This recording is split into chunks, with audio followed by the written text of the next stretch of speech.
ಆಸ್ಟ್ರಿಯಾದಲ್ಲಿ ಜನಿಸಿ German ರಾಜಕಾರಣಿ ಹಾಗೂ Nazi ಪಕ್ಷವೆಂದೇ ಖ್ಯಾತವಾದ ನ್ಯಾಷನಲ್ ಸೋಷಿಯಲಿಸ್ಟ್ ಜರ್ಮನ್ ವರ್ಕರ್ಸ್ ಪಾರ್ಟಿಯ ನೇತಾರನಾಗಿದ್ದವನು. ಜರ್ಮನ್ನನ್ನು ಆಳಿದನು. ಚಾನ್ಸಲರ್ ಆಗಿ ಹಾಗೂ ರಾಷ್ಟ್ರದ ಮುಖ್ಯಸ್ಥನಾಗಿ ಆಡಳಿತ ನಡೆಸಿದ ವ್ಯಕ್ತಿ ಈ ಹಿಟ್ಲರ್. ಹೌದು, ನಾವು ಇವತ್ತಿನ ದಿನ ತಿಳಿಲಿಕ್ಕೆ ಹೋಗ್ತಾ ಇರುವಂಥದ್ದು ಹಿಟ್ಲರ್ನ ಬಗ್ಗೆ. ನಮಸ್ಕಾರ ವೀಕ್ಷಕರೇ, ನೀವು ನೋಡ್ತಾ ಇದ್ದೀರಾ ಸರಳ ಶಿಕ್ಷಣ, ಶಿಕ್ಷಣಕ್ಕೆ ದಾರಿ.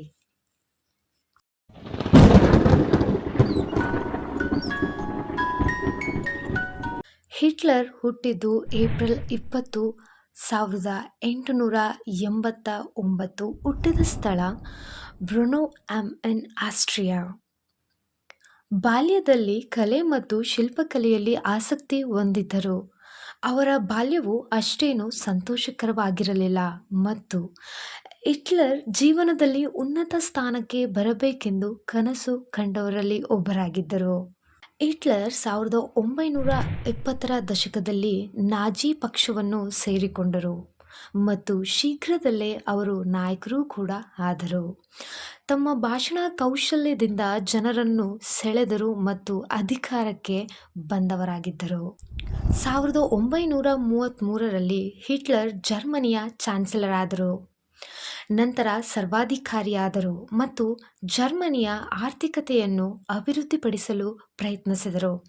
ಅದೇ ಸಮಯದಲ್ಲಿ ಹಿಟ್ಲರ್ ಯಹೂದಿಗಳು ಮತ್ತು ಇತರ ಅಲ್ಪಸಂಖ್ಯಾತರ ವಿರುದ್ಧ ಕ್ರೂರವಾಗಿರುವಂತಹ ನೀತಿಗಳನ್ನು ಜಾರಿಗೊಳಿಸಿದರು.